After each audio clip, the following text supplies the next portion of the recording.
Good morning, everybody. Welcome to the CCW Safe Broadcast. I am Rob High in Oklahoma City. Again, joined by my co-host, Philip Naiman. Phil is back home. Is that right? Yeah, I'm in a home. A home in another of his homes. It's an off-grid secret location. I see that. And then we have a very special guest today, joined by Todd Fossey. Todd's from Minnesota. He runs integrated defense systems up there. He's the founder and lead instructor up there. Todd, good morning, brother. Good to have you. Rob, good to talk to you. It's an honor to be here. Good. Yeah, outstanding. Phil, what do you got? What do you have been going on? You guys getting ready for the holidays? Yeah, obviously we're having it at our house too. Not quite the mob at the high home in Oklahoma, from what I just heard, but we'll have it here. And I was able to go do a shooting match last weekend, and I'm going again this weekend. So life's great. Outstanding. How'd you do? One day I did great. The other day I did really about the worst you probably could. Halfway through the course, I realized that my scope mount had wiggled loose. And so if I had any chance of hitting a target, I had to try and hold it down while I was shooting off of Oh, obstacles. So, just another day in the life of me. But the best part was I had everybody saw it, I had a great built-in excuse for my performance. So that was fine. well, I can only tell you from personal experience that those seem to be the days that you learn the very most. So Yeah, I well, have they're had an very long. So those days end up being very long. So you have the opportunity to learn the most. absolutely. Um, Todd, how you doing, brother? Man, I'm doing great. Life is good. I'm a very, very blessed man. Everybody watching, happy Thanksgiving Eve. Hope everyone has a wonderful day tomorrow. Training's going great. Life is great. Honestly, I have nothing to complain about, Rob. Thanks for asking. Awesome, buddy. I'm curious, how did you make your entrance into this world? I know most guys on this end of it are e- either military or law enforcement background. Yeah. Kind of give us your history and how you came. Yeah, I have a kind of a unique background with how I got into this. I was a bouncer for a long time. And I lived in LA for 10 years, and I was ended up in the entertainment industry as a writer, producer, director there. And some of my early training in combatives came from bouncing on the Sunset Strip, right? We were going hands-on 3 to 5 times a night, so there's a lot of experience there. But as I got into the film industry, I started to make friends with people who were technical advisors on films. And I was a firearms enthusiast. This is back in the mid 90s. And they said to me, hey, don't go to the range. I'm like, well, I'm in LA. Where else am I going to go? And they said, come with us. And so there was kind of I would say it's kind of a secret location that they would go. And I would go there and I would train with them. And I wouldn't call them my instructors, but I would imitate what they did and they would give me little tips along the way. So that kind of opened my mind up a lot to other approaches. Along the same lines, actually, probably in a more important way, parallel to that, I actually have a background in psychology and human performance, human dynamics, technically psychophysiology. And I had a private practice in this particular discipline professionally for 15 years. And as an amateur, actually going back to the age of about 10 years old, I started really getting into studying human performance and the science of skill acquisition. And I've had the honor and the privilege of coaching some of the top performers in the world, top athletes in the world, top performers in different ways in the world. And and I lectured at medical schools, by the way, for about 15 years on a really nerdy topic called psychoneuroimmunology. That's a little bit different conversation, but the terror attack happened at the Westgate Mall in Kenya. And that day changed my life when I saw that happen. I had been studying Krav Maga and MMA at the time, And I had been in the early stages of integrating that with the firearm. And I decided, you know what, I'm going to have some really white knuckled prayer here and ask my wife's blessing. And I decided I was going to take this on as a full-time endeavor. And that was about 13 years ago now. And Integrative Defense Strategies was born. And now here we are. Outstanding. Now I met you here in the city as you were a presenter at the Guardian Nation conference. Do you have a schedule that you set that you go nationwide, or is most of your stuff from your home base and people come to you? It's mostly people coming to me. Integrative Defense Strategies has a program called the Apex program where we certify instructors in our unique style of training from actually all around the world now. I'm honored to say that we have our first affiliates in Europe now, in Germany, but 40 across North America, and now we have a couple in Germany as well, and it's starting to spread throughout Europe. How long? Go What's ahead. that? How Finish. long? Um, so a lot of it is, I always wanted that. I always wanted to have a model where people came to me, to my training facility. And I would say 75% of the training that I do is that. And then also our model is more of a martial arts model where we have memberships that we sell and people locally come all throughout the week to take classes with us on an ongoing and continual basis, which is really important. I hope we can get to that during this conversation. But then I'll go out. People will ask me, they'll host me, they'll ask me to come out to do different types of courses and seminars throughout the year. So it's really a combination of both, and the ratio is about 75-25. Very nice. Yeah. And what's your website with your schedule on it and your calendar of events? The website for the instructor courses is, we have two different websites. It's called thisidids.com is where the instructor schedule's at. And then we have an online program where people can train with us virtually. We have a streaming service with about 16 different courses. That's very unique. And we think highly effective. And that's called idscitizendefender.com, where people can become members there of our streaming service. And they can train from home. They can train with anywhere or with training partners. That's the whole idea, is to remove the barriers of entry to training, so we can encourage people to have more of an ongoing approach toward an ongoing and integrated approach toward their training. That's our goal. That's our objective. One of our mottos is no more soft targets, right? We want to have good people out there that are trained and prepared and ready to respond with a level of skill and measure. And then our other motto is, don't be a gunfighter, be a fighter with a gun. And that's a pretty extreme paradigm shift for a lot of people, but there are very real reasons why we've taken on those mottos.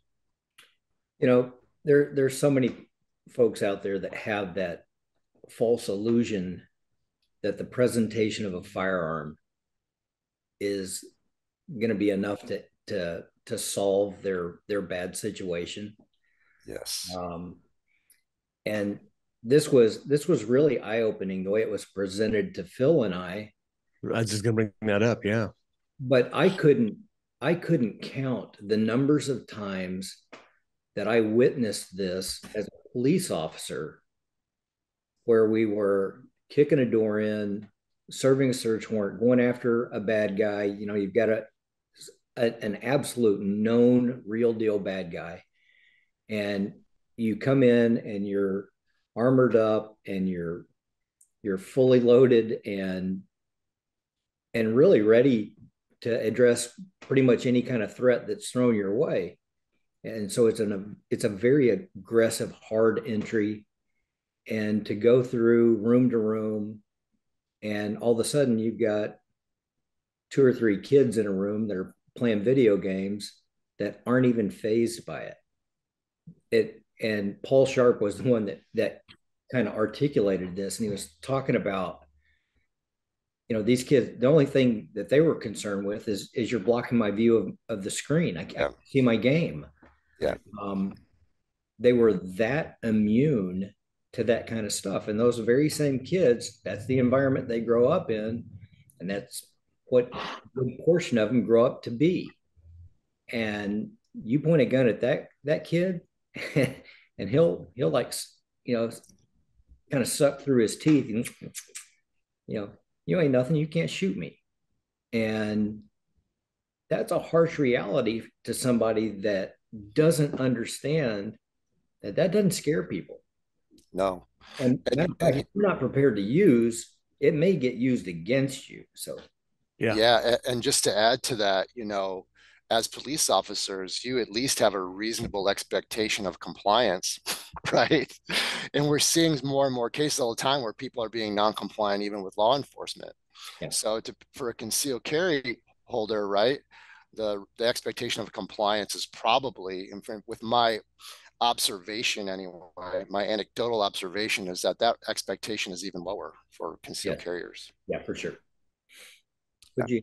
It's an important thing, what you just said. I mean, Rob and I talk about it all the time.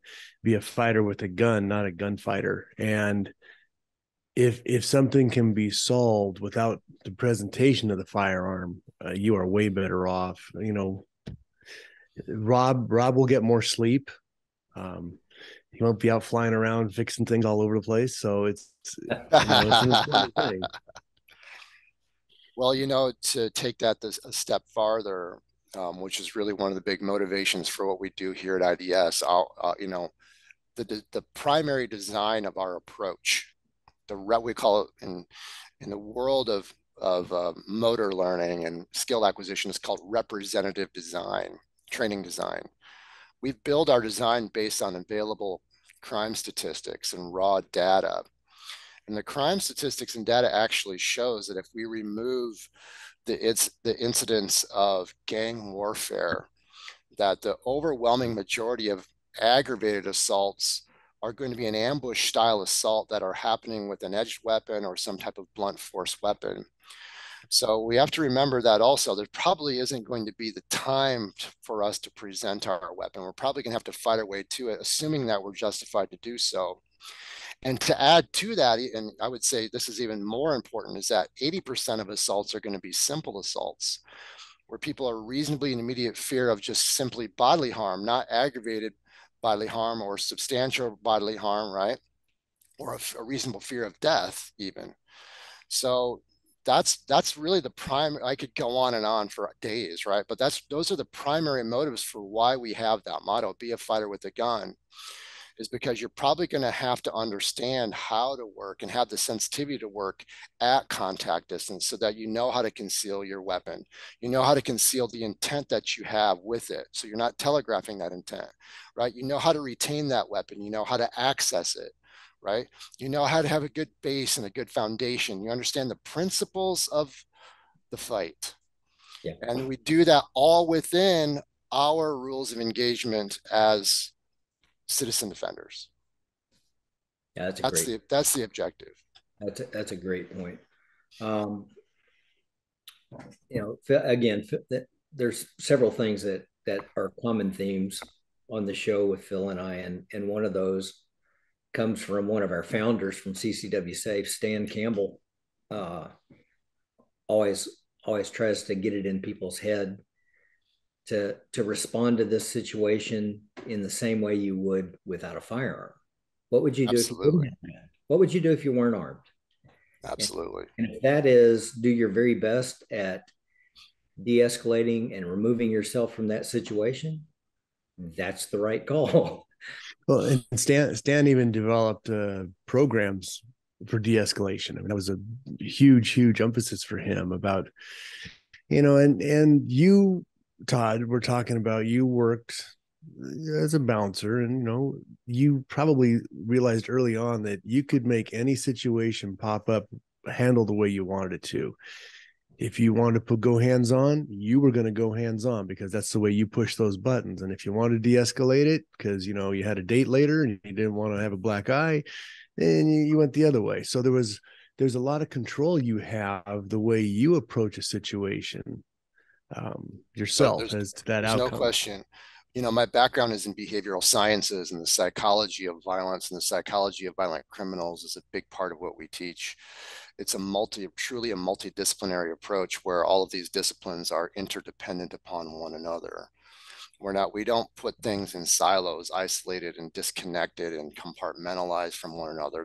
They depend on one another all the time. So the firearm, the combatives, the decision making, the psychology, the use of force, the tactics, the legalities, the science of skill acquisition, all have to be baked into the cake together. And just to add to what you're saying there, what I think is an important point based on my experience and my background on the psychology of violence is that de-escalation and conflict avoidance is an extremely valuable skill set to have that needs to be practiced. However, when we're dealing with a psychopath or a sociopath or a malignant narcissist who's already made up their mind that they're going to use violence to get what they want, then I would, for me personally, I change the term from de-escalation to deterrence, because that psychology only understands two things. They understand strength and they understand weakness, and they don't understand anything else. And there are they understand times impact. They understand, right. They understand that, right. They understand strength and weakness. And so there are times when de-escalation can actually attract aggression because they're perceiving that based on their distorted point of view as you being submissive or weakness to them.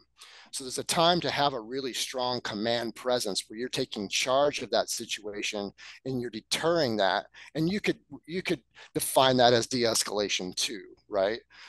We just use the term deterrence at that phase of de-escalation is not capitulation, right? And I think a lot of people think that it is. Yeah. So it's, well, I'm sure, well, I shouldn't assume for you, but I would think that in your de-escalation moves, you're doing simple things like, again, you have a calm voice, not a fearful voice, but you're also doing things like putting an angle in, or stepping to the side and just getting out of the next move's way before it happens. Like the interview position that Rob talks about a lot is like, hey man, chin down. Yep. We teach the same thing. Yeah, we call that the fence position. And on the legal side of things for you guys, what am I showing? I'm showing that I'm an unwilling participant, right? Both, and it's also a great offensive and defensive position. And then witnesses can also say non-verbally, his body language was saying that he was a unwilling participant in that interaction. So, the fewest number of solutions to as many problems as possible is the goal, right? And this solves an awful lot. And mine goes step by step by step. It becomes, as soon as you're in that bubble, it's here. It's just, that's right. It's simple, it's non-threatening, but when you become more aggressive, that's when that comes into play, and everything else comes in, and everything gets into a preparation phase. Absolutely. But exactly like you posted, or you talked about here just a minute ago, we had a recent case, just amazing, kind, wonderful gentleman, and Gary and I had to run on this one, and it became a shooting incident. But this guy has an aggressor, and he immediately starts trying to bring that down. And this guy was an aggressor. He was just a belligerent, and the guy, an older man. It wasn't like you're running into a 23-year-old kid that's feeling all cocky today. This guy was an older gentleman, not even gentleman. This guy was an older punk that really just is intent on intimidating and escalating, and our guy the whole time is trying to get away from this. And it's just like you said, I think the perception on the other end was weakness. Right. But all of a sudden our member gets distracted by a female that's with the assailant, and when he turns his attention, now the assailant, it's hit. Just like you said, you're talking about that ambush assault. Yep. He turns his head, all of a sudden, bang, he gets cold cocked and never sees it coming. And it's such a blow. He thought he'd been shot. you get things like that uh, if you've not done the preparation That's right. to understand an ambush assault, That's you're right. you are behind the eight ball, Big time. and your reaction time and ability to recover from that and get in the fight is absolutely critical. It's not anything that you can sit there and And, go, and can't time. can't intellectualize it. No. And Right. that's a big problem in our industry, I believe, is that we have a tendency, the industry wants to intellectualize these things, and people get a false sense of confidence because they've heard about it, they've learned about it, but they haven't trained it. They haven't had real human interaction on a repetitive basis in these different types of situations, right? And that's the whole point. In the motor learning world, this is called ecological dynamics. We're learning through ecological dynamics with real human beings in real time that are working in a way and training in a way that's representative of how violence actually happens in reality. What the aggressor is displaying during these randomized scenario exercises are the different types of pre-violence and pre-attack indicators or not that allows the student to be able to make those types of accurate observations. And then even more importantly, how they're going to respond to it. They're making split-second decisions on an ongoing basis. And that requires time and practice, right? And then on the legal side of things after that, what does that help them do? That helps them to articulate why they made the decisions that they made in their legal statement during the after action aftermath and while they're interacting with you guys, right? Or hopefully that they're not doing it any sooner than that, right? And that's another big deal is and I'm going to divert just a little bit. It's one of the things that we have available for our members is the ability to help form your statement, um, because you may be looking at the things that make this a self-defense incident and uh, justifiable in the use of force itself. We're also looking down the road towards the civil action as well, and something that's perfectly okay to tell a criminal investigator here is going to Mm, get twisted and used against you in a different realm in the civil court. And so even if it's nothing more than just softening a verbiage and going, right, I'm not telling you I'm not telling you what your story is. I'm not asking right, you to change your story. But if we use this word instead of this word, yeah, it yep, may be a little bit more advantageous to us fending off something down the road. And It's you going to can be understand. reviewed. It's going to Yeah. be reviewed in a different light and a different Yes. timeline. Yes. One of the things that Todd said about we the steps, right? The training. There's do this, right? Clear the garment, whatever. Excuse me. How many times have you heard the phrase stop, drop, and roll? A couple thousand, right? You ever seen anybody catches on fire? What do? They run like they know that's right. stop, drop, roll. What do? They're They they're run, doing the Richard Pryor imitation, and um, because emotions happen and all logic goes out the window. So it's important that you have your motorized stuff like you're talking about there, Todd. yeah. We're either trained or we're untrained. When we really truly understand how competence is developed, what there's really very little in between. It's either burned into your cerebellum, right, as an unconsciously competent response, or it's not. Yes. And under stress, that's what we're going to default to. This is where the slips and capture, he's talking about the slips and capture error, right? This is where the slips and capture errors happen. By the way, I'm also a FSI certified force science analyst, right? On top of it. So I have an understanding of how these things work. And so Todd, that's I'm just our getting whole, smarter the longer I speak with you. So I just that's the, appreciate it. I don't know about that. I'm just trying to make myself look good, right? But the point is that we really want to do what we can actually do to instill real competence, not the cognitive illusion of competence. You guys are probably familiar with the Dunning-Kruger effect, right?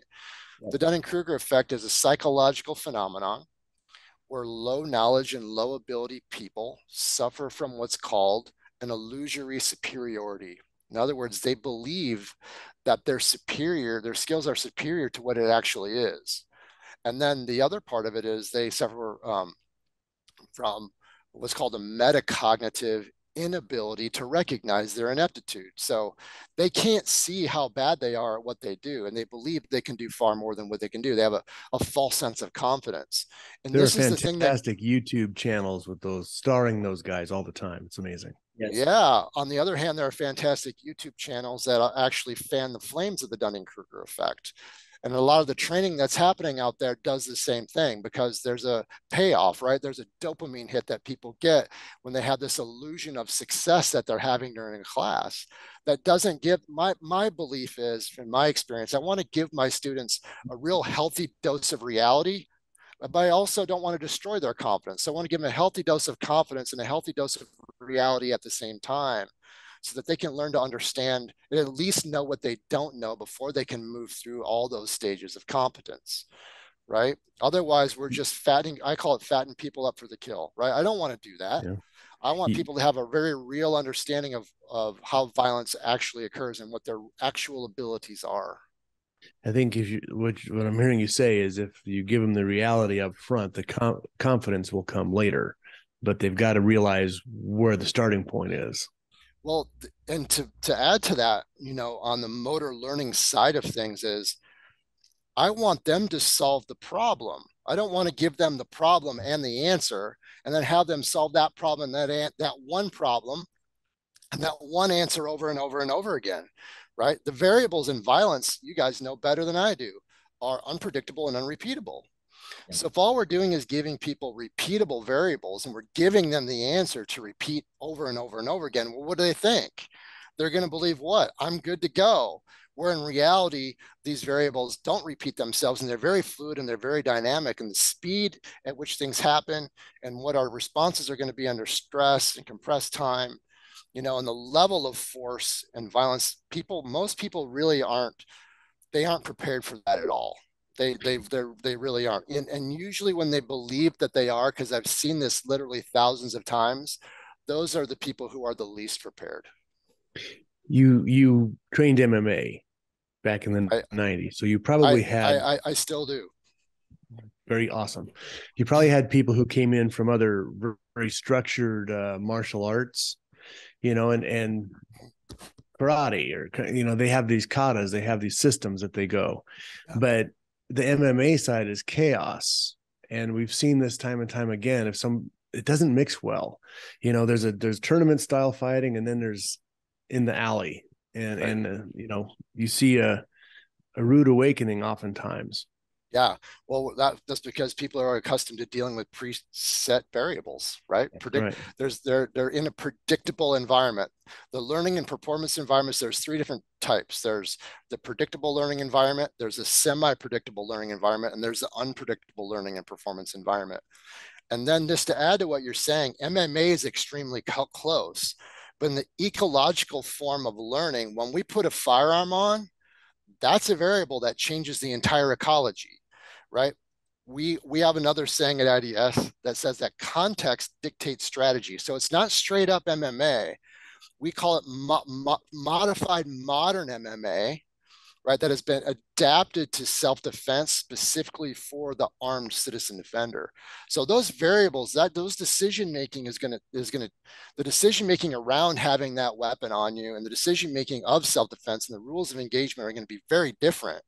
That person took a swing at me and I choked him unconscious. Well, I just used excessive force, right? That person took a swing at me and I took him to the ground and I broke his arm, right? Now I went from bodily harm to substantial bodily harm, and I could see how that could be could be interpreted anyway as possibly using excessive force.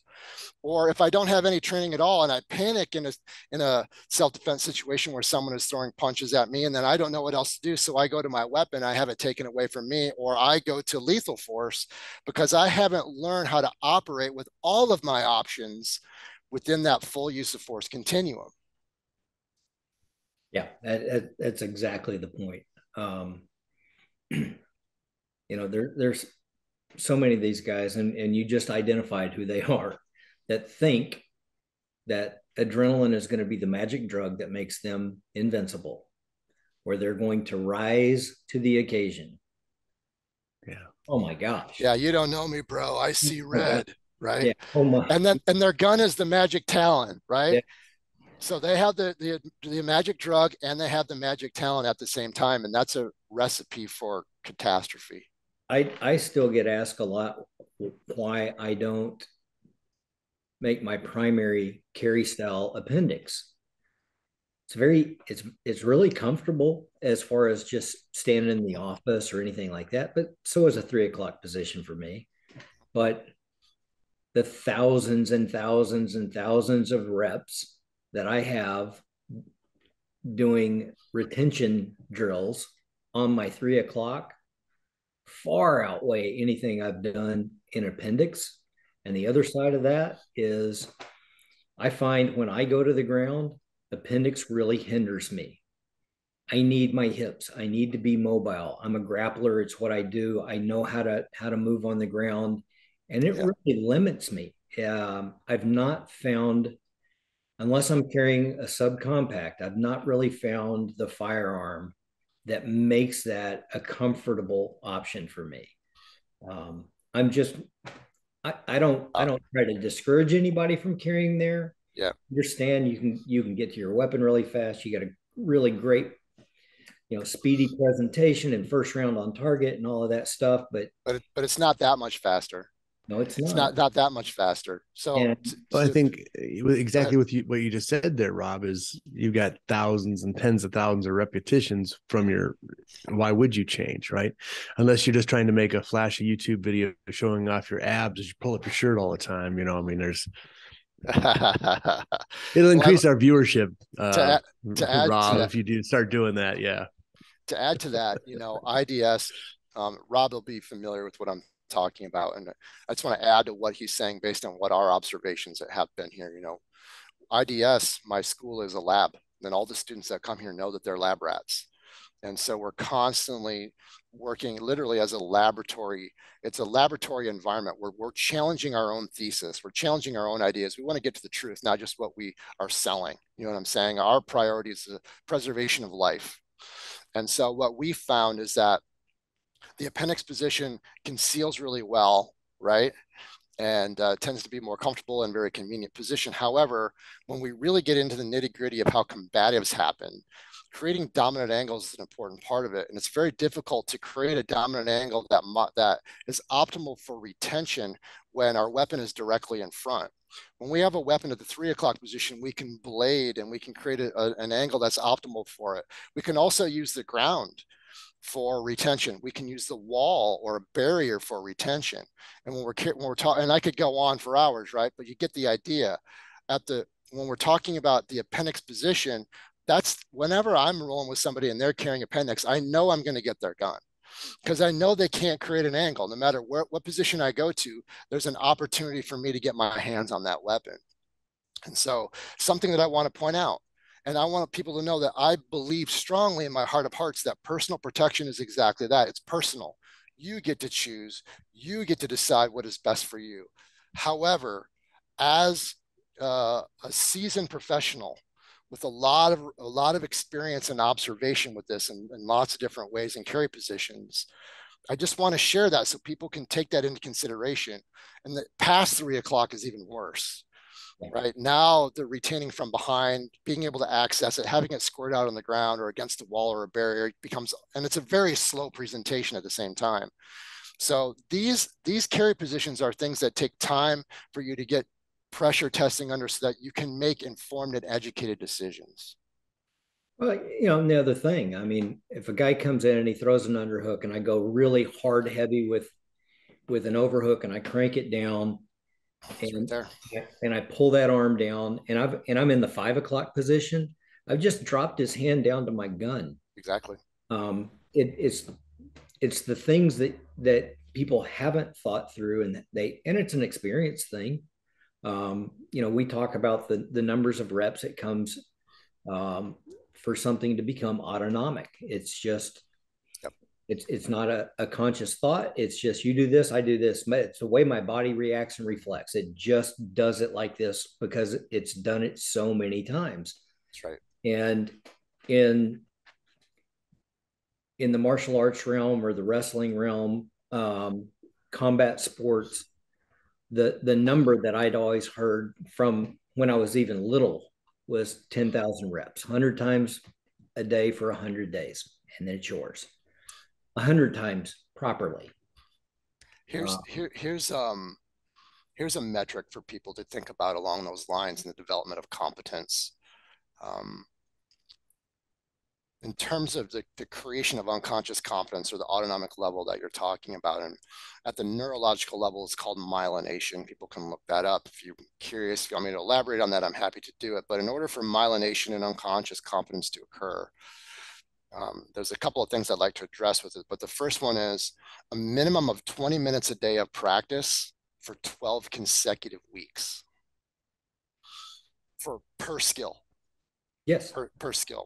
And then to add to that, to what Rob was saying, at IDS, here's what we believe, because we know how the variables of violence work. It's non-repeatable, right? It's never the same twice. It can't be. So what we aim to do is take an ecological approach. And I know I'm using a lot of big words because there aren't other terms that I can use, but I'll give you an example of that.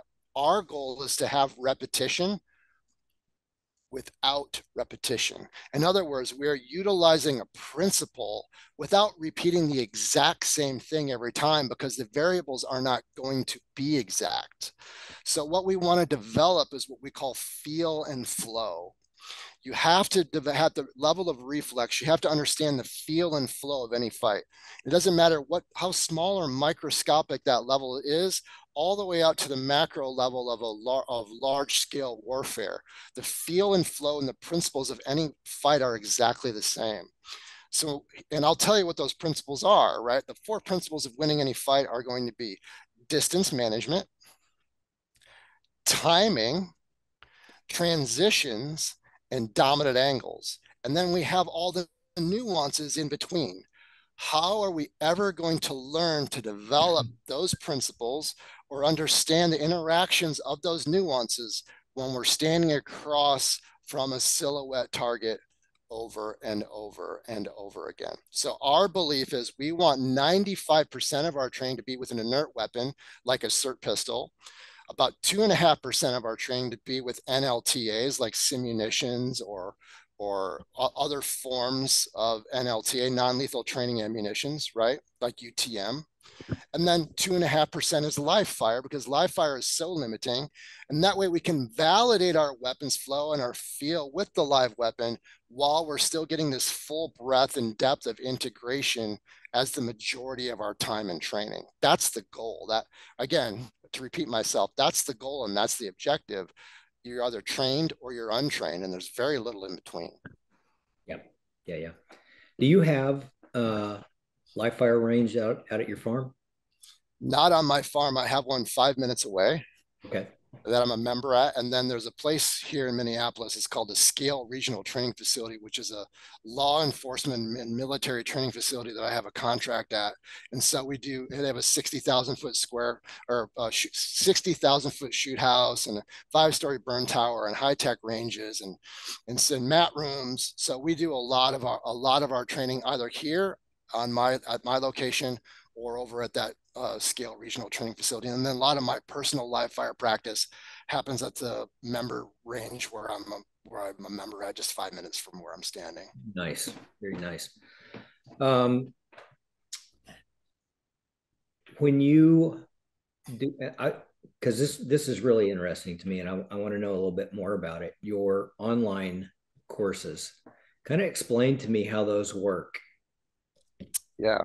Well, there's I'm reviewing them right now. There's an entire progression that we call the IDS roadmap. And people can consume these. There's 16 different courses, or 16 or 17 different courses there. They consume in any way that they want to. There's a special interactive technology called LearnDash, which is non-linear. So people can consume it in different ways. They can interact with it. They can leave comments and questions. It keeps track of their progress. It gives them reward for their progress. But what it's really designed to do is for people to train anywhere. If they have a dojo or a gym or a range that they want to train at, they can watch these videos and these drills and this learning progression really. And they can do it in their garage, they can do it from home, their backyard, wherever they want to. The majority of it happens with this CERT training pistol. And so that way they can have safe interactions and they can work all these details out that I'm talking about on an ongoing basis. That's the whole goal. So it's curated in a way where we have, basic fundamentals, handling, safety, things like that nature. And then we have what we call pistol craft, where people can work drills. If they don't have a partner, they can work drills in 3 dimensions, 360 degrees, in a way that's as interactive as possible, with audio recordings that create variables and variation to what they're going to be doing with call target exercises. And that's the moving targets. We have all kinds of stuff there.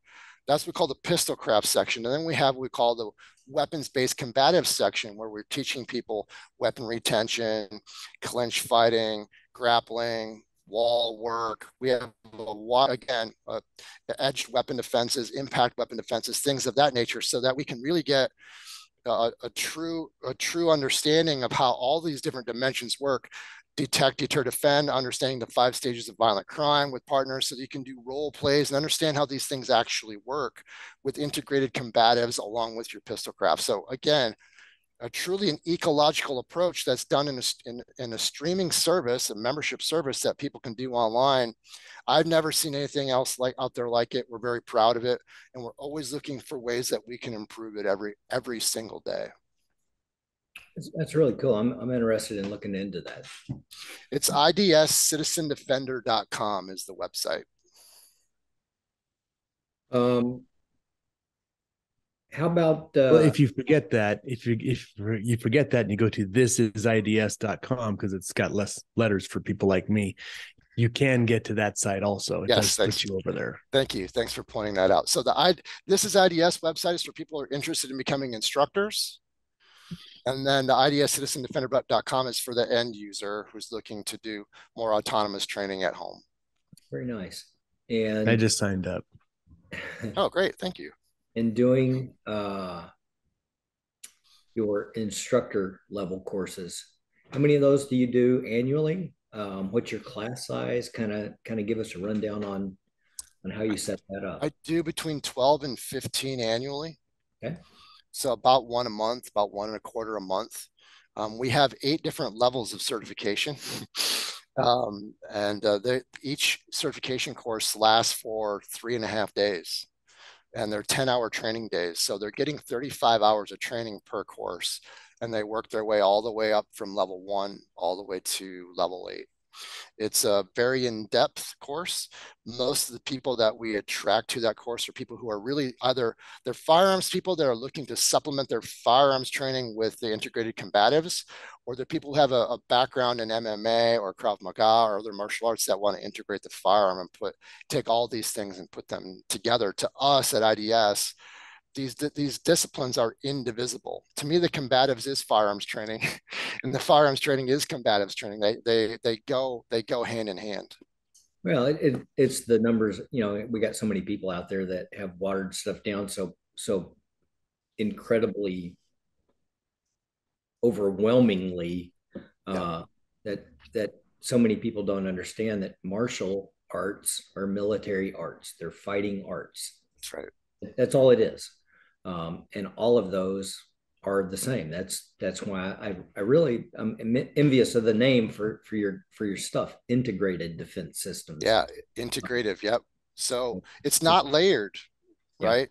To me, to take a layered approach, I'll just say it is an error.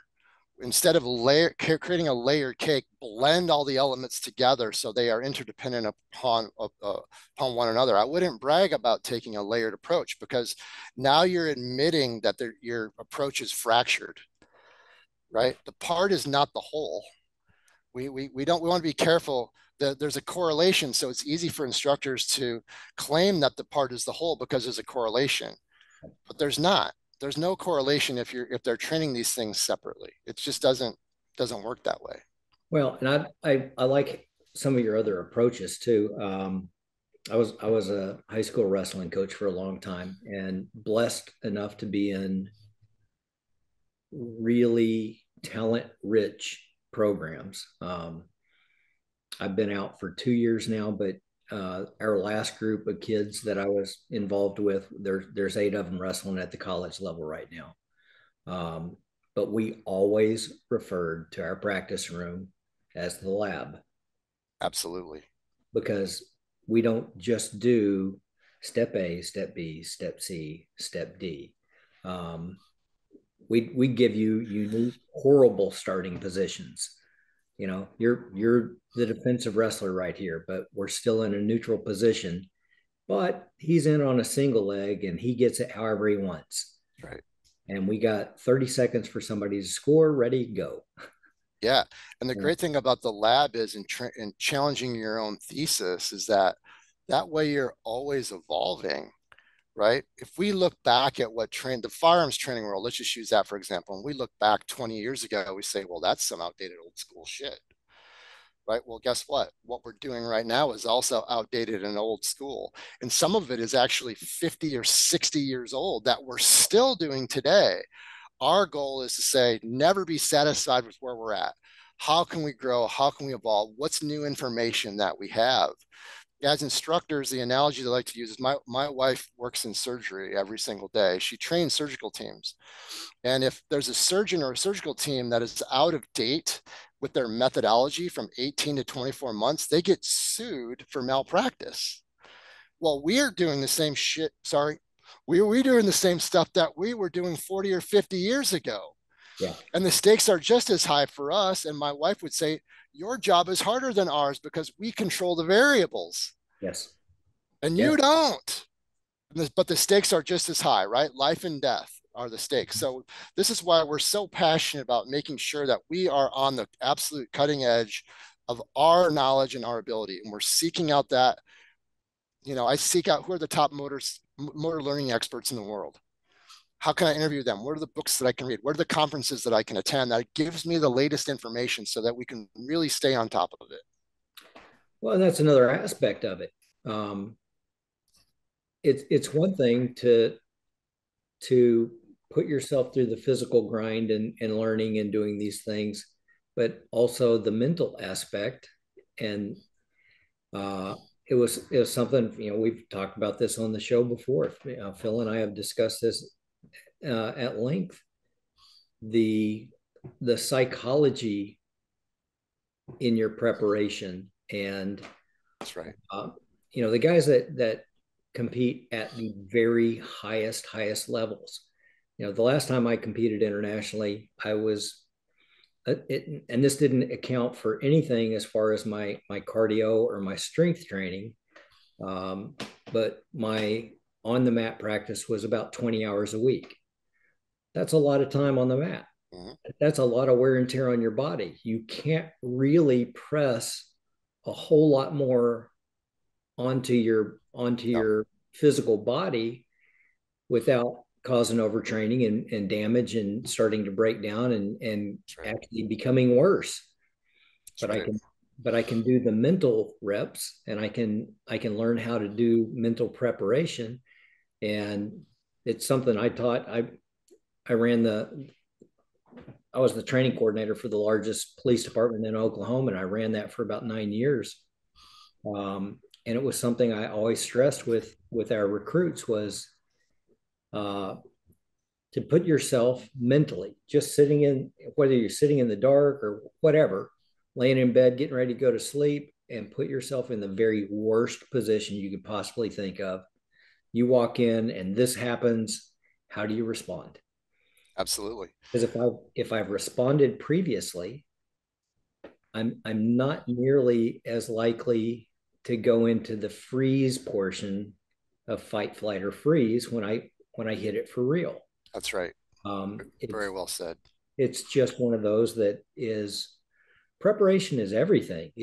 And we have to cover every single aspect of it.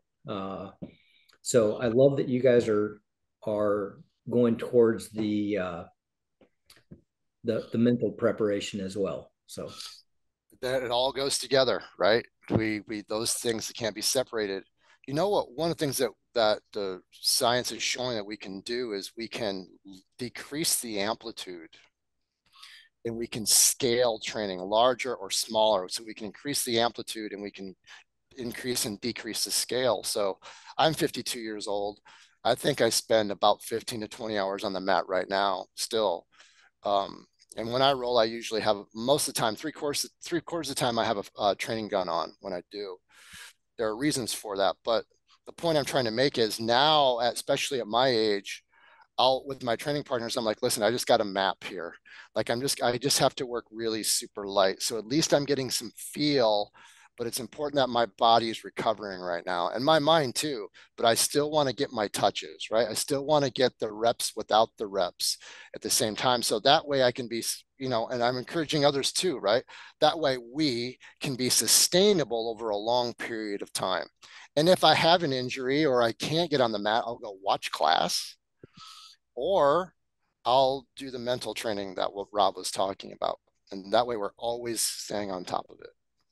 Yeah, yeah, for sure. What else do you want to tell us about? Oh man, that's wholly open-ended questions. You I, must be a lawyer. You must be a lawyer or I something. just opened the door.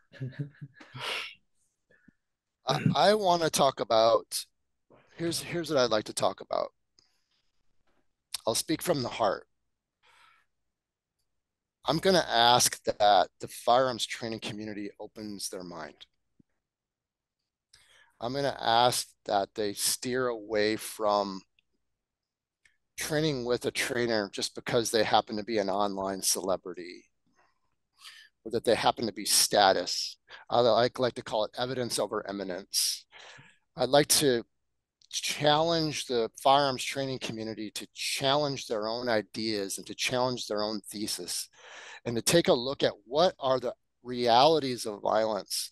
What are the real patterns of violence? What does the data actually tell us? How does it actually work? And to seek out training that is representative in its design of how violence actually occurs. The use of a firearm in reality for regular people in self-defense is far less prevalent than other forms of self-defense, right? And so we want to make sure that we're having that full spectrum of training and be careful with what training organizations and instructors are calling things. I like to call for semantic accuracy. I like to call for intellectual honesty. If an organization is called this, think critically and ask yourself, is that what they're really doing? Or is it just what they're saying they're doing? When they're teaching you something, they're using buzzwords, write them down and find out, is that what they're actually doing? Or is it just what they're calling it? Because words matter, right? As attorneys, you can understand that. Words, right, become beliefs and beliefs become paradigms. And so if I'm asking for the industry to challenge its own thinking and to open its thinking up and to become more semantically and intellectually honest. As an instructor, as a student, if you have limitations, things that you don't know, things that you don't have skills in, say, this is the portion of the training that I'm covering, but know that it's not enough. There are very few places out there that actually teach a full integrated approach. Don't imply that you're teaching an integrated approach when you're not. I saw a meme from a very popular up and coming organization the other day that said, we train hard so we fight easy. And I said to myself, you don't fight at all. The analogy that we use is the difference between figure skating and hockey. To us, generic marksmanship is figure skating, right? And hockey is the equivalent of being a fighter with a gun. There's overlap, but let's be careful that we're not, what's the word? We're not conflating one thing for another, because people who don't know any better will believe that they're playing hockey and they'll try to do a triple toe loop in the middle of a hockey game, and that's probably not going to work out very well for them. He obviously lives in Minnesota. He totally. Did you get any of that lake effect snow on you? What's that? Did you get any of that heavy snow this week? Oh yeah, I've got snow on the ground right now. Oh, yeah. It's supposed to warm up though this week. Don't yeah, to 30. Don't you know? Yeah. Oh, oof die. Oof die. You know what's up. You know what's up. Northwoods up here. um, So it that's what I want to talk about. on. I'm gonna kind of pile onto that too. As a law enforcement trainer for decades, um, you talk about a group of people, and I'm going to really target this at command structures that are so averse to change. Hmm. Um, I got really blessed with a horrible situation. We had a couple officers uh, in our agency that were involved in a use of force, and it was not really long after Rodney King. It involved expandable batons. It looked horrible, and the media had full video of the thing, and it was just ugly. But the bonus was our director of training said he calls me up to help look at this as subject matter expert and says I need to know the answer to two things. I want to know why the stuff you guys teach doesn't work, and I want to know what these guys did wrong. It's my very first interaction with the director of training. And it was like, oh my gosh. Is that all? Yeah. And so we go in and we look at it, and he says, okay, how come the stuff you teach doesn't work? And I said, because you've handcuffed us. Um, I have I have to stick by your curriculum, and all I can do That's right. is that. And the stuff that you have given me will only prepare these people for average size, average strength, and zero skill. That's right. They won't handle anything outside of that. The guy that we're talking about in this video is enormous. He's 100 pounds plus more than the officers, and very apparently remarkably stronger and Determined. and determined, yes. And it just looks horrible. And he goes, okay, was there anything they did wrong? And I said, absolutely. And most people think they got what it takes to do this. Far more people can discharge a firearm That's right. than they can use really incredible force against a human. It's not in our nature. It can be in everybody's nature once Yep. you're backed into that corner, but don't expect that to be the magic cure. That it because usually you collapse under that kind of pressure. Um, and these guys are using batons, but it goes against what's in good people to That's right. take a metal pipe and hit somebody as hard as you can. And when I teach you to use a stick, my intent when I swing it is if I'm striking you in the arm, my intent is to break your arm. My intent is to break a bone. My intent, because I want to end this right now. I want to gain control and finish. Yep. It's not about injuring. It's not about anything else. It's about control. And that opened the door wide open. And he said, all I ask is that you bring whatever changes you want to me. Wow. And the only thing that we were never allowed to do was bring any kind of neck restraint. And that's because they had a death in the city jail caused by a jailer, and the city attorneys just fought that 100%. Yeah. And when done properly, it's a really, really safe technique. I've done it thousands of times. I've never caused an injury once. So so think about this, Rob. There might be a case where your officer's rolling around on the ground and he knows he can't do that when that might be what he has to do to subdue it. That again, now he's got to go something else. That's right.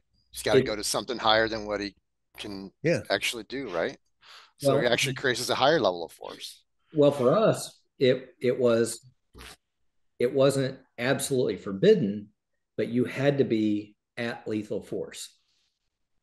So I actually did it in a fight. A partner of mine and I were really involved, and that was the only thing that would work for me.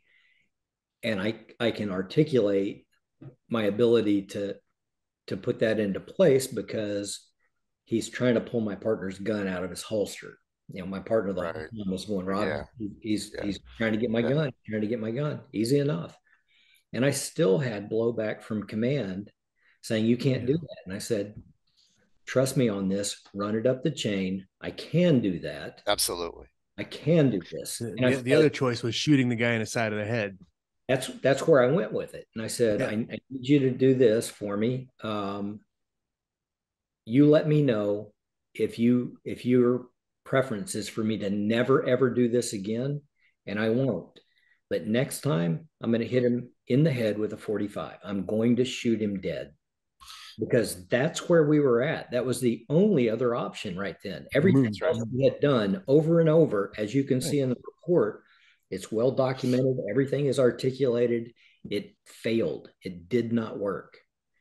They think it's magic. It's just supposed to work every time, that the attributes and circumstances are always going to be the same. Like it's just this vacuum where everything just magically works. And then you add these guys cracked out of their head on whatever they've smoked, drain cleaner that they're smoking these days, you know. They don't feel anything, and they could be operating with severe injuries and still going 100% out their capacity. They can be operating with lethal injuries. Hey guys, do you mind if I read something to you that I think kind of speaks to this institutional inertia that we're talking about? As long as you do it theatrically. Okay, I'll do the best that I can. So, you know, you guys know I have a background in psychology, and this is a cognitive bias known as system justification bias, also known as status quo bias. So listen this out. Let's check this out. System justification bias is the tendency to defend and bolster the status quo. Existing social, economic, and political arrangements tend to be preferred and alternatives disparaged, sometimes even at the expense of individual and collective self-interest. So even if people know what you're teaching and what you're talking about is superior to what already exists, they will still disparage it so that they can uphold the status quo. Yeah, very true. That is deeply, deeply entrenched in the Second Amendment community. Just to give you an example. It's sacrilege to say anything other than the status quo. Ask me how I know.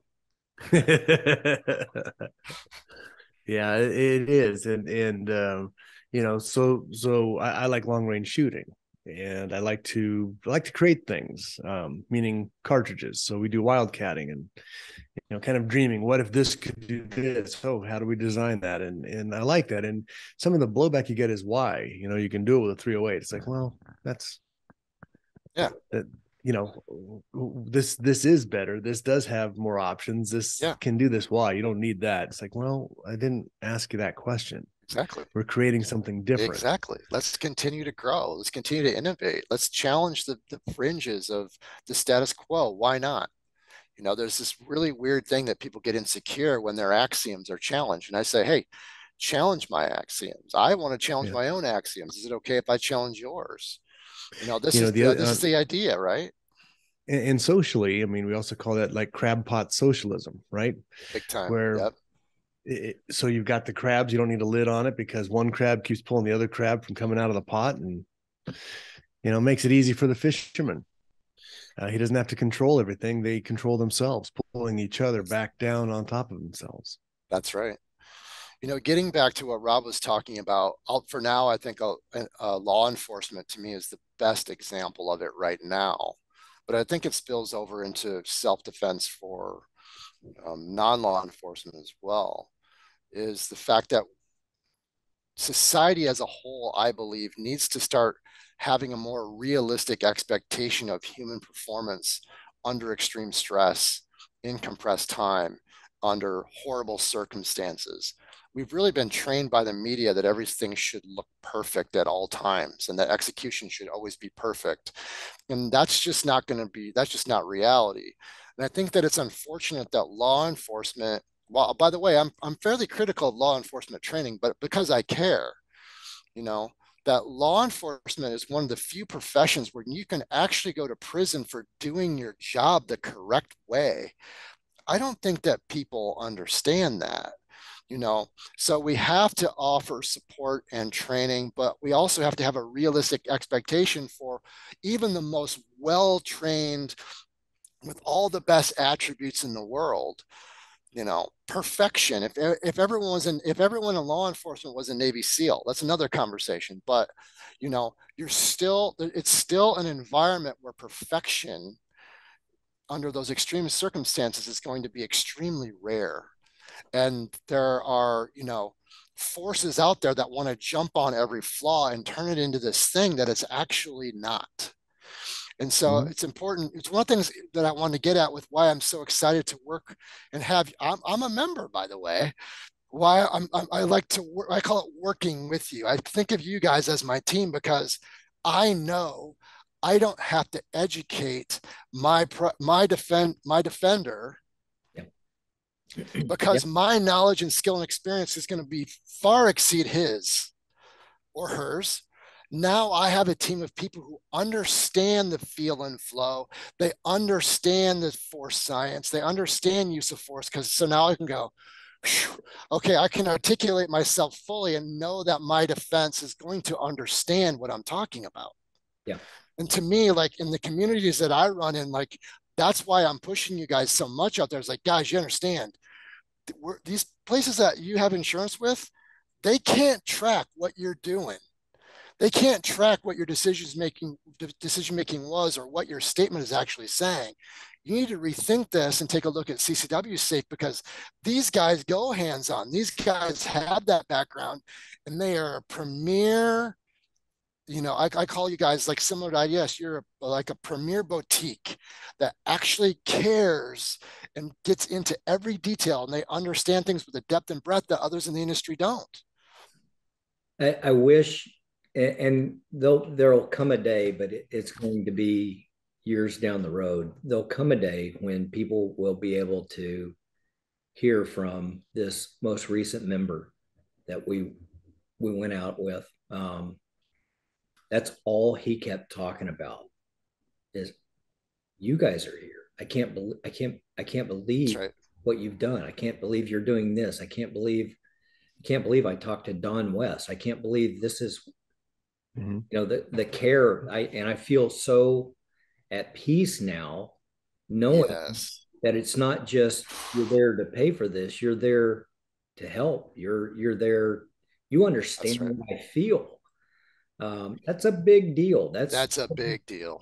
And think about that gentleman in that situation. What if he had somebody else who just said, okay, fine, here's a check, good luck. Right. Phone it in. He's got to fight his way out of every situation. There are absolutely programs out there that's exactly what they do. And then you get somebody that Stephen Maddox, Stephen was charged with murder, and we're the only ones in the industry that have defended somebody on a charge like that. and he was exonerated. He was acquitted, but at a great cost to him personally. And he speaks very openly, very freely about all of this. But he also speaks about the services that he received for this. And he says explicitly, you could have given me $1 million and said, "Here, go fund your defense," and he'd be in jail. He would not have had a clue how to get going. Not a clue. So to be able to have people that have those kinds of connections nationwide, um, you know, we've got competitors that want to say, we've got these kind of guys on retainer and blah. It costs money to keep people on retainer. And if I've got Phil as my attorney and well, you're in trouble there. Sorry. Phil is involved in a really big case when I'm involved in my incident, guess what? Phil doesn't have time to break away and come help me. Yeah. And if Phil says he does, he's probably sending a junior guy from the firm to come in and do the ground. That I didn't pay for the junior guy. Right. I need the best. I need the guy that is the guy. It's such a big deal to have that kind of support and network. And and we've talked about it on the show multiple times. I think though, Rob, sometimes it's like people don't, I've been around CCW say for a while now. People don't realize it off the bat that it's not a sales pitch. This is where you guys live. This is what you guys do. And after going back to Oklahoma and meeting the whole team there, it's like, this is a dedicated group. They're serious and they are professional. It's not a gimmick. These guys actually, I don't know how many miles you have on your airplane miles this year, but they go to the locations. They do their own reports. I mean, Rob is a seasoned investigator. He's finding out sometimes you guys actually are finding more evidence and giving it to the departments, right? I mean, sometimes that stuff happens. And absolutely. And to have that on your side for the cost of a membership is really priceless. Well, just the amount of stress, like if I'm putting myself in that situation, and I pray to God I never am, right? But if I were ever to be in that situation, the level of mental strain and stress that would take off of me, the toll that would take, knowing how it's going to affect my wife, knowing how it's going to affect my business, all of the what ifs and the worst case scenarios that play through your head, knowing that you have a team that's that dedicated, who really gets it, man, that who really gets it on the level that, we're discussing today and far beyond, right? To me, there's no amount, charge me 10,000 a month. I mean, there's no amount of money that could replace that. That's just means everything. Yeah, it's a very complex thing. Most criminal defense attorneys are going to sit here and tell you that 98% plus of their members are guilty. We're going to try to blow some kind of hole in the police's investigation to reduce this or eliminate the charge or whatever. But they know that I'm working for a guy that's full of crap and he's not a good guy, or he just made a really bad mistake today. That's not at all what we're doing. We're covering everything. Salt of the earth people. These are such good people that find themselves, and it's rare. I mean, we don't have a shooting every week, but when we do, it's the first time those people ever realize how widespread that thing goes. And it's one of those things that, your family is involved, the other person's family is involved, and it just goes out from there and there and there. I mean, it just gets So, especially in these days, with the world that we're living in. I'm not a person who holds back, and I'm not a politically correct person, because if I do that, then I won't talk about things that are important that we need to discuss. So if the audience can bear with me here, I don't think your audience is going to have a problem with this, but we're living in a world where we're experiencing political railroading in self-defense cases. And that adds a whole nother element to it, where there are people who are absolutely justified to any objective mind at all, who are still going through hell because they are being politically railroaded. So it's even more important in this day and age that you're going to have a team that is fair and objective, and that is going to fight for you when the whole world is fighting against you. well, it's another part of our service that a lot of people don't. We do so many things beyond what is written in our terms. And it's because every time we publish something else, everybody else wants to rewrite their terms and go, "Oh, we do that too." Right. Uh, Yeah. it's all the time, and we're getting ready to do that on a large scale, and it's just going to blow our competitors' minds. I mean, they're just going to just like, "You can't do that." Yes, we can. Um, You don't want but to be, and as a consumer, you don't just want to go with somebody that's, oh, these guys are the biggest. You want to make sure that they have the Yeah. coverage, or this celebrity's over here, this celebrity's over here. Well, you know what? There was a are lot they? of celebrities pushing FTX, if I remember correctly. A lot of How'd that celebrities work out? pushing a lot of things, right? Yeah, they pushed a lot of politicians. They pushed FTX. So, Yeah. read the fine print. It's a big deal. Well, and Amen. Gary, my partner always tells people that, guys, there's a lot of good companies out there that do exactly what they say. Read the fine print, That's right. because they're going to do exactly. Exactly what they say. Um, so yeah, if you take a plea agreement or you're found guilty or anything else like that, if they are truly an insurance, which most of them are, um, it is against the law to insure a criminal act. And for that purpose, they have what's called a clawback or recoupment clause. And so they've gone to trial and they've done this, this, and this. And then, oh, by the way, you lost. Mm. I need you. Wow. I need you to pay that back, guys. I'm sorry. Wow. Pay that back. That's a big deal. Here's a little salt in the Wow. wound. Yeah. Big time. So that's adding another wound. Oh, it's horrible. Absolutely horrible. Um, and that to me, it it's the greatest scam ever.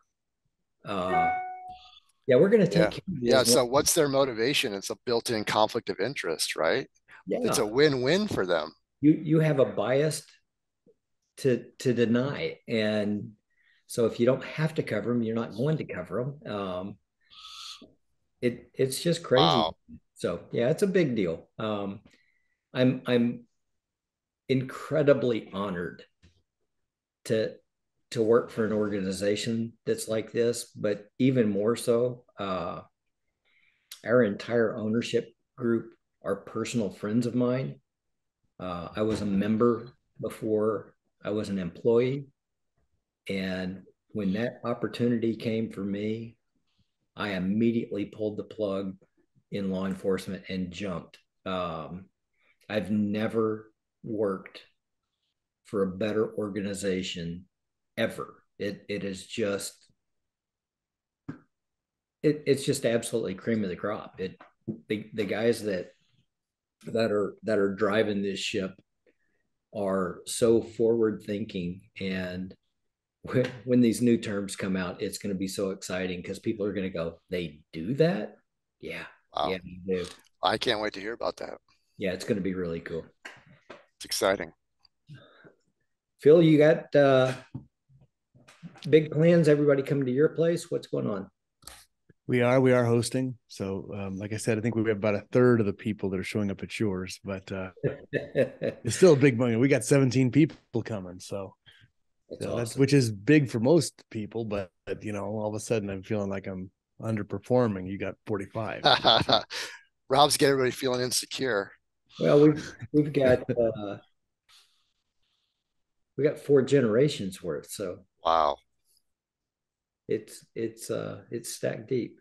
You got half of Oklahoma at your house. We've got a good group for sure. It's it's a big time of year for us. It's something that everybody looks forward to. My daughter's already been texting me this morning. Hey, Daddy, are you bringing this? Are you bringing this? Are you bringing this? Yep, yeah, I got it. I got it. So, Awesome. Good it, times. Lots to and be thankful for. yeah, for sure. And on top of that, uh, everybody is a cook in my family. It's there's lots of places I can walk in and I can own a room in the kitchen, and I can't do that at my mama's house. I can't do that. I'll bring a lot of stuff, but That's a good thing. dude, yeah, for sure. They're it's an incredible feast. So yeah, but like you said, we have so much to be thankful for, and just a great time for our family, and Amen. also for the CCW Safe family. And we thank everybody. And uh, get any takeaways for us, Phil? Any parting words? No, I think this is well, I say no, and then I have parting words. So there's There my you go. contradictions. The psychologist on the air here is going to have fun with that one.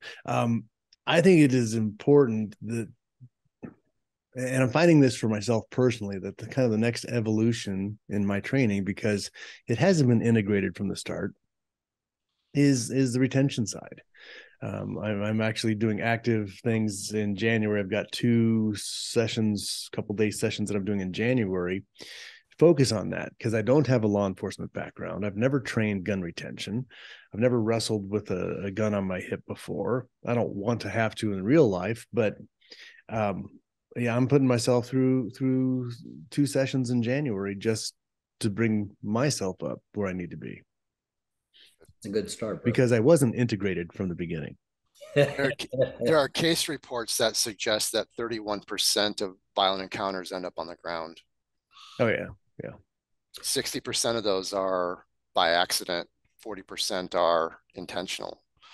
So that's having that stuff is important. And again, bear with me here, but I'd like to put forward for your consideration to have that be ongoing practice because the retention um, for that experience that you're going to have will start to leave you within about an hour after you've completed the training. Well, I'm not even going to go then. So stay with it. There's this Yeah, guy on the show with us today. His name is Rob. I bet you he would be willing to touch hands with you on a Yeah, regular basis. he'll ragdoll me. I don't know if I want that today. I think you know a few people that can help you out with that. I bet Nice. we. How about you, Todd? You got anything takeaways? Anything for people to keep in their minds? Yeah. For those of you out there who feel as though you have it in your DNA to be protective over the flock, um, I want you to know that there are people out there like the 2 gentlemen that I'm on the air with today and myself who support you. And we're living in a world that wants to shame you and blame you for being a good person who has the ability to use force appropriately. That somehow that's a bad thing, that you're an evil person because of that. And that couldn't be farther from the truth. So be bold with who you are. Seek out like-minded people who can train you and lead you and guide you in the right way, and share it with others because there are other people out there, that are in the closet, so to speak, that are afraid to step out because they too have it in them to watch over the flock. Violent crime is going parabolic right now. Where I'm at in Minneapolis in the last 18 months alone, just in carjackings are up 640%. It's all over the place. And so this is the time This is the time for us to be proactive about the cultivation of our skills and to be bold in the sharing of our beliefs. And in this way, we give other people permission to do the same thing. And this only leads to a better and safer world. Jesus himself said, after I'm gone, if you don't have a sword, sell your cloak and buy one. That wasn't a suggestion, that was a command. Okay. And so that's something that I hold very near and dear to my heart. And we want to use force at the very last, right, as our very last option. But when we do, we want to make sure we know how to use the appropriate level of force. And we want to make sure that we have the options to meet the full spectrum of force so that we're responding in a way that is decisive and confident and with skill and with measure. And that's going to require ongoing practice and training, not intermittent, not 1 or 2 or 3 days a year or the occasional weekend getaway. This is something that needs to be ongoing. And so I strongly encourage you to take that approach toward this lifestyle, this way of life. And if the services that I provide at idscitizendefender.com can be supportive of that, great. If you can find someone else who can be supportive of that, great. There's a means to keep that where you can stay active and stay tuned up, and one of those is to find a buddy to train with. So That's right. if I've got somebody that can go take this class with me, even if we can't find anything close to make it a regular thing, at least I got somebody I can train with. That's right. And now you've got online opportunities with people like Todd. There's something else that we've touched on before, and I think it's very important that you vet your instructors. And I don't have any reservation to recommending guys that are from the private sector, the military sector, the law enforcement sector. You're going to get incredible nuggets from every single facet of those communities. But understand there are lots of guys out there that have put in the work and done things in the past that have become comfortable and stagnant in their development. That may not apply to you. So I would like to encourage you to find people that come highly recommended, not by idol worshipers, but by guys that can go, hey, I went through Todd's class, I went through so and so's class. Vet that instructor and go, are you still learning? Are you still seeking out education for yourself? Where's the last place you trained at? What are you doing to improve your stuff? Because this stuff it's a lifelong pursuit. It's something that you should get better at. We shouldn't diminish. We shouldn't take steps back. So that's a really big deal. Todd, thank you so much, brother, for hopping in and joining us today. And I've been on a lot of podcasts, you guys, and I'm not just saying this is a huge honor for me to be on this show. I'm a big admirer of your work and of your organization. So really thank you guys so much for having me on and letting me open up and share a little bit about things that I'm passionate about. Absolutely. It's a big deal for us too, buddy. Phil, you guys have a wonderful holiday, and you too, boss. If you need anything, you reach out and holler at me, and I should be around for the rest of the week, at least, barring an emergency call. Anyway, we appreciate everybody for tuning in. Thank you guys so much. We look forward to seeing you again next week.